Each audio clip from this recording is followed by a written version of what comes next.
Hello बच्चों, तो हम कंटिन्यू कर रहे हैं बेटा ट्रिग्नोमेट्रिक इंट्रोडक्शन टू ट्रिग्नोमेट्री। तो कल हमने पढ़ा था कि ट्रिग्नोमेट्रिक टेबल कैसे बनाते हैं। वैल्यू आपको पता होनी चाहिए, ठीक है जी। हमारे पास कुछ जो है स्पेसिफिक एंगल थे 0, 30, 45, 60 एंड 90। इन एंगल्स की वैल्यू के बारे में आपको पता होना चाहिए कि इन एंगल्स की वैल्यू को हम कैसे फाइंड आउट करते हैं।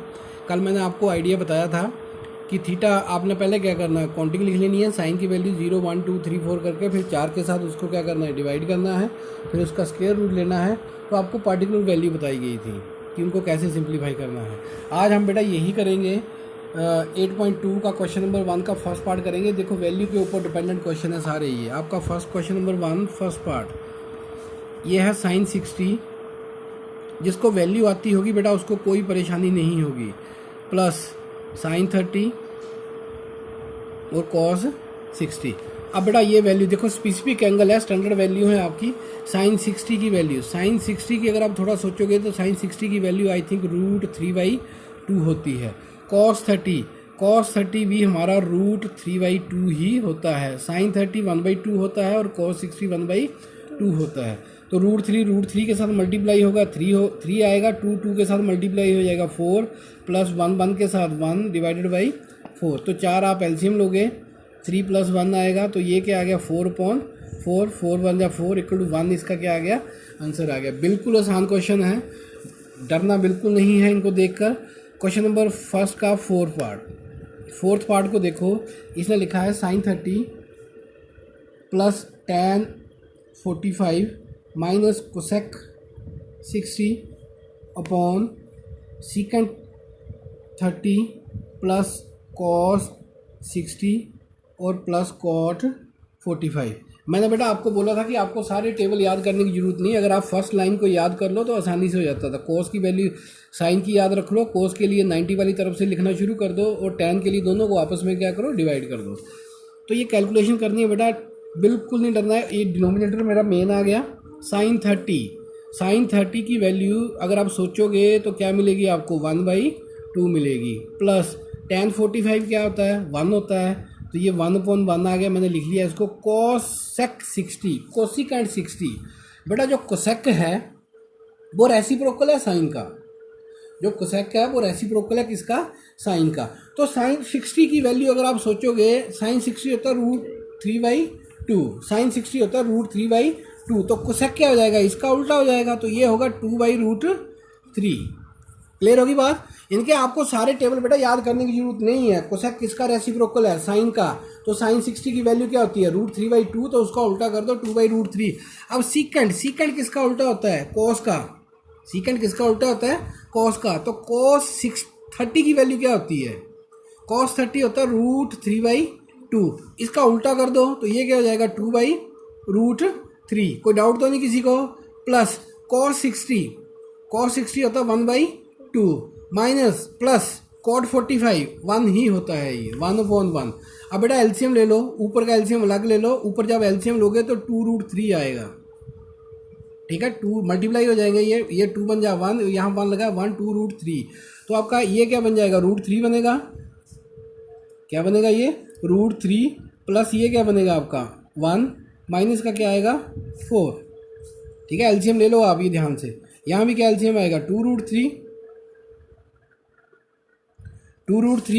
तो ये क्या आएगा आपका 2 आएगा, 2 2 जा 4, सॉरी 2 जाएगा ना ऊपर, √3 कट जाएगा, 2 2 2 जा 4। यहाँ आएगा आपका, सॉरी ये गलत हो गया, यहाँ पर आएगा 2√3। तो ये आपका 2 2 जा 4 हो गया, ठीक है। 2 के साथ 2 कट जाएगा, तो आपका ये आएगा प्लस का √3 और यहाँ आएगा प्लस का 2√3, ठीक है जी। अब ये देखो, ये √3 नीचे वाले कैंसिल हो जाएंगे, ये भी √3 वाला, ये भी √3 वाला जुड़ जाएंगे। 2 यहाँ बार 1 लगा, 2 रो कितने हो गए 3√3 माइनस का 4 डिवाइडेड बाई, यहाँ देखो, ये देखो ये √3 वाला, ये √3 वाला, यहाँ 1 लगा, 2 रे कितने हो गए 3√3 प्लस का क्या आ गया 4। अब बेटा इसकी कटिंग नहीं कर देनी है मूर्खों की तरह, ये कटेगा नहीं क्योंकि मल्टीप्लाई में नहीं है ये। तो अब जब ऐसा क्वेश्चन आता है, अगर यहाँ तो यहाँ छोड़ दोगे तो कुछ ना कुछ आपके, मान लो 3 नंबर में क्वेश्चन आता है तो आपका एक आधा नंबर कट जाएगा। इसको रैशनलाइज करना होता है। इसको क्या करना है, रैशनलाइज। तो क्या होगा ये 3√3 -4 डिवाइडेड बाई क्या था 3√3 + 4। रैशनलाइज में बेटा मल्टीप्लाई करते हैं, साइन चेंज करके √3 -4 हो जाएगा। यहाँ क्या आएगा 3√3 और माइनस का 4, प्लस था माइनस के साथ मल्टीप्लाई का। अब देखो ये सेम है, सेम है, मैं यहीं कर देता हूँ थोड़ा टाइट करके। नीचे तो आपका फार्मूला बन गया a², 3√3 का होल स्क्वायर -4 का स्क्वायर। ये आपका बन गया, देखो सेम है, a - b का होल स्क्वायर। इनके ये आएगा 3√3 का स्क्वायर प्लस 4 का स्क्वायर माइनस 4 3 ज़ा 12 और 12 2 ज़ा 24√3। इसको सिंप्लीफाई कर लो बेटा। इनके 3 ज़ा 9, 9 3 ज़ा कितना आ गया 27, प्लस का क्या आ गया 16 माइनस का 24√3 डिवाइडेड बाई ये क्या आएगा 27 माइनस का क्या आ गया 16। तो 27 और 16 जुड़ जाएंगे 43 बन जाएंगे। 43 माइनस 24√3 अपॉन 11। ये आपका क्या आ गया आंसर आ गया। ये आपका क्या आ गया आंसर आ गया। इसी तरह बेटा मैं एक पार्ट और कर देता हूँ। मैंने किया था ये फोर्थ पार्ट किया था, फिफ्थ कर लेते हैं। फिफ्थ आप खुद ही कर लेना। चलो फिफ्थ कर देता हूँ। यह है आपका 5 cos square 60 + 4 secant square 30 minus tan square 45। ये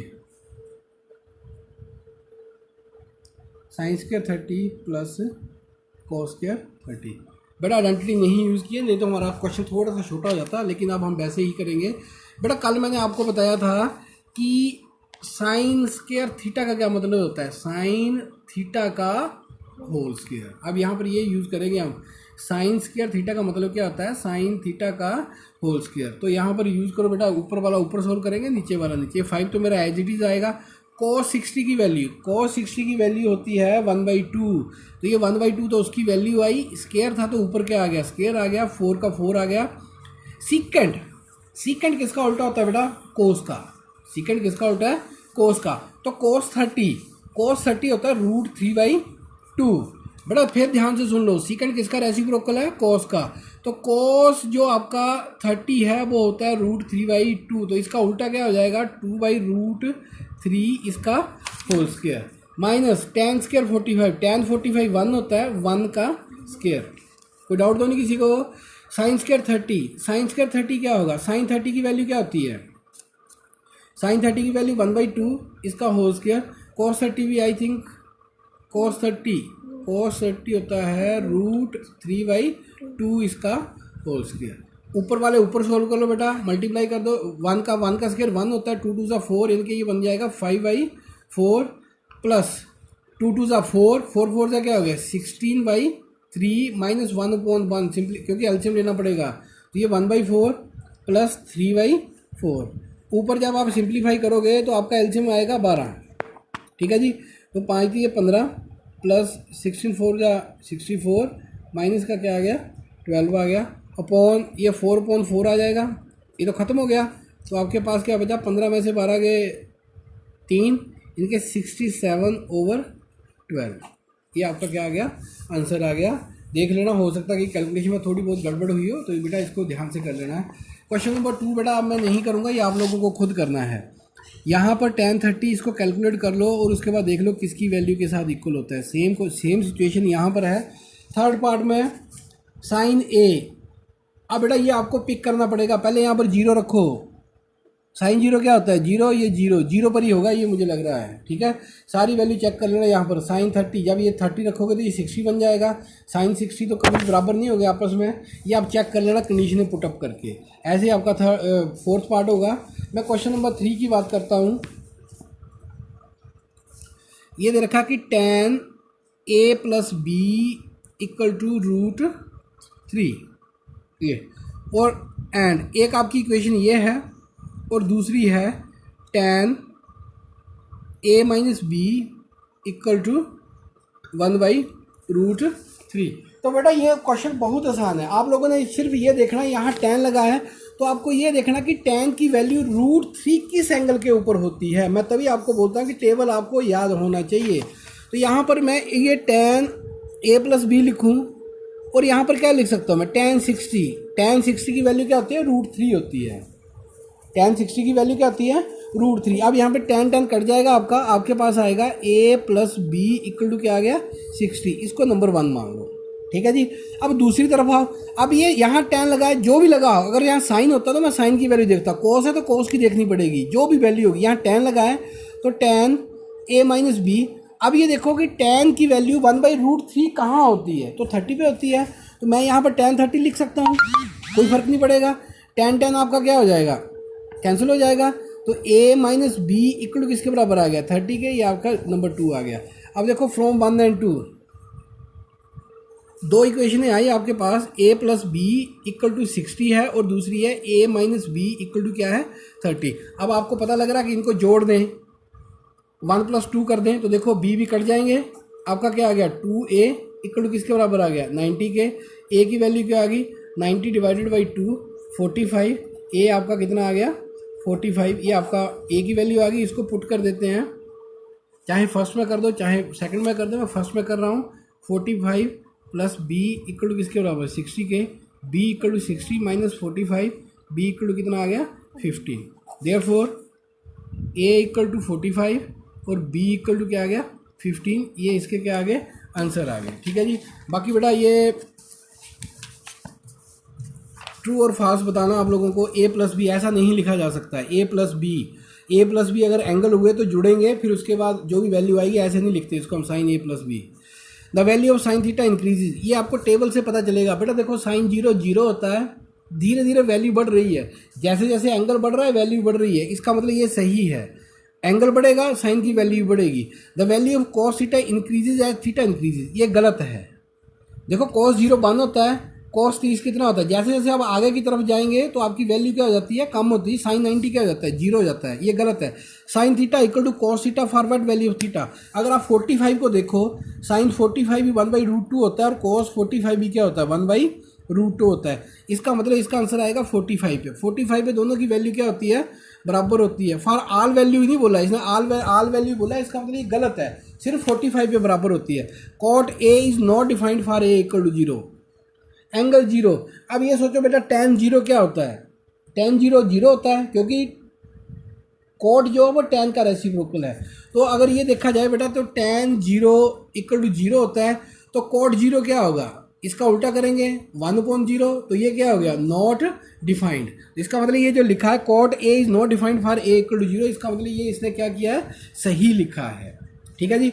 अब एग्जाम्पल नंबर 8 देखो बेटा, जैसे क्वेश्चन नंबर 3 की हमने अभी बोला साइन। अब आपको ये देखना कि साइन की वैल्यू 1/2 कहाँ पर होती है, साइन की वैल्यू 1/2 कहाँ पर होती है, तो साइन 1/2 होता है 30 डिग्री के ऊपर, यानी कि मैं लिख सकता हूँ sine a - b equal to 1/2 को हटाकर साइन 30, ठीक है। अब यहाँ लिखा cos a + b equal to 1/2, तो आपको ये देखना कि cos की वैल्यू 1/2 कहाँ पर होती है, तो cos की वैल्यू 1/2 होती है किसके ऊपर, 60 के ऊपर। तो यानी कि 1/2 को हटाकर मैं लिख सकता हूँ cos a + b equal to cos 60, जैसे हमने किया था पहले, ठीक है। अब बेटा थोड़ा सा कंप्लीमेंट्री टी रेशो देख लो, कंप्लीमेंट्री टी रेशो क्या होती है। कंप्लीमेंट्री का आपको पता है, कंप्लीमेंट्री का मतलब क्या होता है, दो एंगल का सम कितना होना चाहिए, 90 होना चाहिए। तो complementary T ratio, T ratio of complementary angles. बेटा हेजिटेट कुछ नहीं करना, बहुत आसान है, थोड़ा ध्यान रखना आप लोगों ने। देखो ये कंप्लीमेंट्री एंगल मैंने आपको बोला कि इन्हें राइट एंगल ट्रायंगल, कल परसों जब हमने डिस्कस किया था ABC, राइट एंगल ट्रायंगल में दो एक्यूट एंगल होते हैं। मेरा ये भी एंगल भी एक्यूट है और ये भी क्या है, एक्यूट, ठीक है। अगर ये एंगल थीटा होगा तो ये कितना होगा, 90 - थीटा, ये OBS है, ठीक है, क्योंकि एक एंगल कितना मेरा 90 का है, ठीक है। अगर बेटा कंप्लीमेंट्री टी रेशो ध्यान से देखना, अगर मुझे साइन थीटा लिखना हो, साइन थीटा याद करो, सोहा का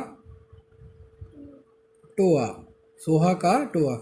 अब इसकी टी रेशो लिख रहा हूँ। साइन थीटा क्या होगा, अपोजिट, अपोजिट क्या है यहाँ पर BC अपॉन हाइपोटेन्यूज, 90 के सामने वाली हाइपोटेन्यूज होती है, BC बटे में क्या आ गया AC। कोई डाउट तो नहीं किसी को। साइन थीटा इक्वल टू क्या आ गया BC बटा AC। अगर मैं इसकी कॉस लिखूँ, कॉस थीटा, कॉस थीटा क्या है adjacent upon hypotenuse, adjacent upon hypotenuse. तो एडजेसेंट क्या है यहाँ पर AB बटे में क्या आ गया AC। अब ये आपको पता है साइन का रेसिप्रोकल क्या होता है कोसेक थीटा। कोसेक थीटा की वैल्यू क्या आ जाएगी, उल्टा कर दो AC अपॉन BC, और सेकंड की क्या आ जाएगी AC अपॉन AB। अब लिखते हैं टेन थीटा। बेटा टेन थीटा क्या होता है अपोजिट अपॉन एडजेसेंट। तो अपोजिट क्या है इसकी BC, एडजेसेंट क्या है AB। तो टेन का आपको पता ही है, टेन का रेसिप्रोकल क्या होता है कॉट। कॉट क्या बन जाएगा AB बटे में क्या बन जाएगा BC, AB बटे में BC। अब कंप्लीमेंट्री की लिखनी है मुझे, कंप्लीमेंट्री टी रेशियो, ये तो मैंने इस एक्यूट एंगल की लिखी। अब इसकी लिखते हैं sine 90 minus theta, sine 90 minus theta. अब ये एक्यूट एंगल हुआ बेटा, तो ये अपोजिट होगी, यानी कि sine 90 theta minus 90 minus theta को क्या लिख सकता हूँ मैं AB opposite upon hypotenuse, AB बटे में क्या आ गया AC। अब ये देखो ऊपर आपने लिखा जो है कि AB अपॉन AC किसकी वैल्यू है, AB अपॉन AC किसकी वैल्यू थी कॉस की। इसका मतलब इसको क्या लिख सकते हैं हम कॉस थीटा। देखो हुआ क्या बेटा यहाँ पर 90 खत्म हुआ, 90 से छोटा, फर्स्ट क्वाड्रेंट की बात हो रही है फर्स्ट की, 90 से छोटा। हमारे पास 4 क्वाड्रेंट होते हैं लेकिन हम कहाँ घूम रहे हैं अभी फर्स्ट में, आपके पास सिर्फ फर्स्ट क्वाड्रेंट की बात करेगा वो। साइन 90 माइनस थीटा हुआ क्या, 90 ने क्या किया साइन को चेंज कर दिया किस में कॉस में, और एंगल जो थीटा था वही साथ में आ गया।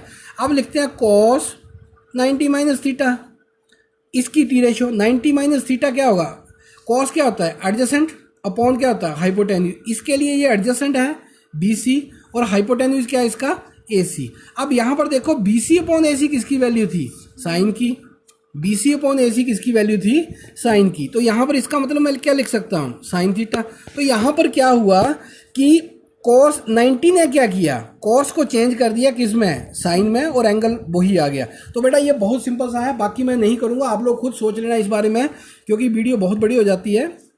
तो मैं आपको ये थोड़ा सा ध्यान दे रहा हूँ। देखो जब आप लोगों ने बेटा ऐसे याद रखना कि साइन 90 माइनस थीटा ये चेंज हो रहा है, या चलो शॉर्ट पे लिखते हैं साइन, साइन किस में चेंज होता है कॉस में, साइन किस में चेंज होता है कॉस में। मैंने दोनों तरफ एरो लगा दिया, यानी कि साइन कॉस में और कॉस किस में साइन में।